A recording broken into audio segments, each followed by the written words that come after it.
What a coincidence. ఇంత యాదృచ్ఛికంగా సరిగ్గా ఈ శ్మశానం ఏరియా దగ్గరలోనే సైకిల్కి చైన్ పట్టడం ఏంటి? అబ్బా, ఇంకో 10 నిమిషాలు సైకిల్ తొక్కుంటే స్టేషన్కి వెళ్ళిపోయేవాడిని కదా.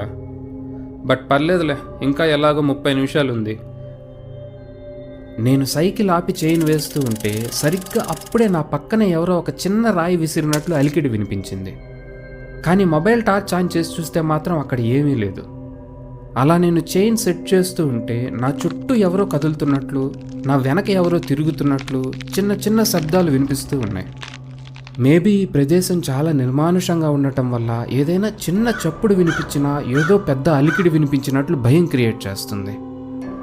ఆ భయం పోవడానికి నేను మొబైల్లో సాంగ్స్ పెట్టి సైకిల్ చైన్ సెట్ చేస్తూ ఉన్నా. ఇంతలో సడన్గా భరించలేనంత కంపు రావటం స్టార్ట్ అయింది. అది ఎంత దుర్వాసన అంటే 1 కేజీ చికెన్ కొని ఫ్రిడ్జ్లో పెట్టకుండా బయట 10 రోజులు పెడితే ఎంత కుళ్ళు కంపు కొడుతుందో అంత కంపు కొట్టింది. నేను ఇప్పుడే కదా బయలుదేరుతూ ఒక సెంటు డబ్బా మొత్తం ఖాళీ చేశాను, అయినా ఇంత కుళ్ళు కంపు ఎలా వస్తుంది అని ఆలోచిస్తూ సైకిల్ చైన్ సెట్ అయిందిరా అనుకునేసరికి పూర్తిగా చైన్ తెగిపోయింది. ఇంకా చేసేదేమీ లేక సైకిల్ నెట్టుకుంటూ రావడం స్టార్ట్ చేశాను. కానీ నేను అలా నడుస్తూ ఉంటే నా వెనక మాత్రం ఎవరో ఫాలో అవుతున్నట్లు అనిపించింది.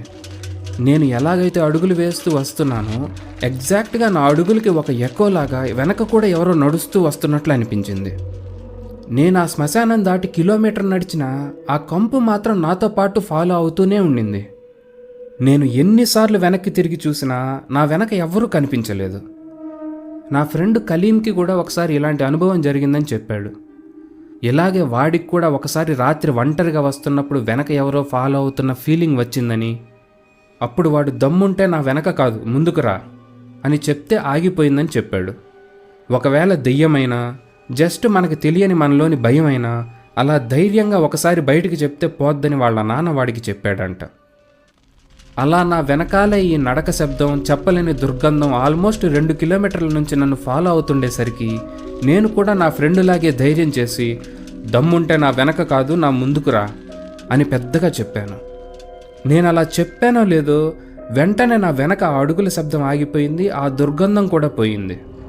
ఒరే, నిజంగా కలీంగాడు చెప్పింది వర్కౌట్ అయిందే అనుకొని ట్రైన్ మిస్ అయిపోతానని